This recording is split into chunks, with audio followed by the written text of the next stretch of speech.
পাবনা জেলার উত্তরাঞ্চলে তীব্র শৈত্যপ্রবাহ বর্ষে।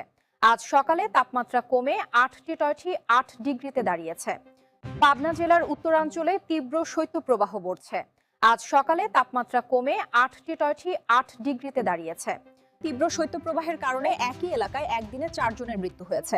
আমিনপুর থানার কদিম মালঞ্চি পূর্বপাড়ায় একটি কবরস্থানে 3 জনকে দাফন করা হয়েছে। তীব্র শীতে মানুষের চলাচল কমে গেছে, অটোরিকশা চালকদের আয় কমেছে এবং দৈনিক মজুরি শ্রমিকরা কাজ হারাচ্ছেন।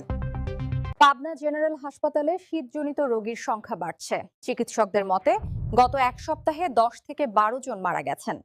ঈশ্বরদী আবহাওয়া অফিস জানিয়েছে যে এই মৌসুমে পাবনায় এটি সর্বনিম্ন তাপমাত্রা। বাতাসে আর্দ্রতা ছিল 96%। তীব্র শীতে মানুষের চলাচল কমে গেছে, অটোরিকশা চালকদের আয় কমেছে এবং দৈনিক মজুরি শ্রমিকরা কাজ হারাচ্ছেন। পাবনা জেনারেল হাসপাতালে শীতজনিত রোগীর সংখ্যা বাড়ছে। চিকিৎসকদের মতে গত এক সপ্তাহে 10 থেকে 12 জন মারা গেছেন। ঈশ্বরদী আবহাওয়া অফিস জানিয়েছে যে এই মৌসুমে পাবনায় এটি সর্বনিম্ন তাপমাত্রা। বাতাসে আর্দ্রতা ছিল 96%। তীব্র শৈত্যপ্রবাহের কারণে একই এলাকায় একদিনে 4 জনের মৃত্যু হয়েছে। আমিনপুর থানার কদিম মালঞ্চি পূর্বপাড়ায় একটি কবরস্থানে 3 জনকে দাফন করা হয়েছে।